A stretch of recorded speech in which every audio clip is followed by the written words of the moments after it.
शिक्षक पात्रता परीक्षा टीट उत्तीर्ण नसलेल्यांना केंद्रप्रमुख परीक्षेत संधी. मुंबई उच्च न्यायालयात याचिका दाखल. पुणे मुंबई राज्यातील जिल्हा परिषद शाळांमधील केंद्रप्रमुख क्लस्टर हेड पदासाठी घेण्यात आलेल्या विभागीय मर्यादित स्पर्धा परीक्षेत अपात्र उमेदवारांना बसू दिल्याचा आरोप करत अजय चोखाकाटे व इतर शिक्षकांनी मुंबई उच्च न्यायालयात धाव घेतली आहे. महाराष्ट्र राज्य परीक्षा परिषदेने शिक्षक पात्रता परीक्षा टीईट उत्तीर्ण नसलेल्या उमेदवारांना या परीक्षेत बसू देऊन नियमांचे उल्लंघन केल्याचा दावा या याचिकेत करण्यात आला आहे.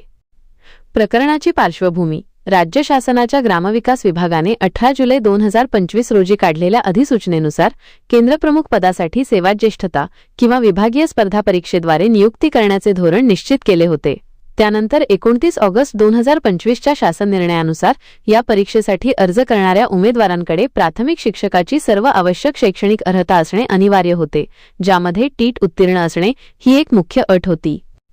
याचिकाकर्त्यांचा आक्षेप 3 आणि 4 फेब्रुवारी 2026 रोजी पार पडलेल्या या स्पर्धा परीक्षेत 1 जानेवारी 2026 ही पात्रता निश्चित करण्याची अंतिम तारीख कट ऑफ डेट देण्यात आली होती. मात्र या तारखेपर्यंत टीट उत्तीर्ण नसलेल्या अनेक उमेदवारांना परीक्षेत बसू देण्यात आल्याचे याचिकाकर्त्यांच्या निदर्शनास आले.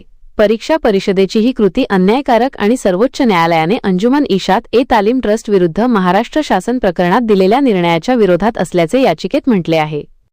प्रमुख मागण्या. याचिकाकर्त्यांनी उच्च न्यायालयाकडे विनंती केली आहे की टीट उत्तीर्ण नसलेल्या अपात्र उमेदवारांना परीक्षेत बसू देण्याचा महाराष्ट्र राज्य परीक्षा परिषदेचा निर्णय बेकायदेशीर ठरवून रद्द करावा. केवळ पात्र उमेदवारांचाच विचार केंद्रप्रमुख पदोन्नतीसाठी करण्यात यावा. अजय चोखाकाटे यांच्यासह ठाणे, गडचिरोली, छत्रपती संभाजीनगर आणि इतर जिल्ह्यांतील शिक्षकांनी ही याचिका दाखल केली असून यावर लवकरच सुनावणी होण्याची शक्यता आहे. व्हिडिओमधील शासन निर्णय व परिपत्रक आपणास हवे असेल तर ते आपल्या शासन निर्णय व परिपत्रक या टेलिग्राम चॅनलवर उपलब्ध करून देण्यात आलेले आहे. त्या ठिकाणावरून आपण ते डाउनलोड करून घ्यावे.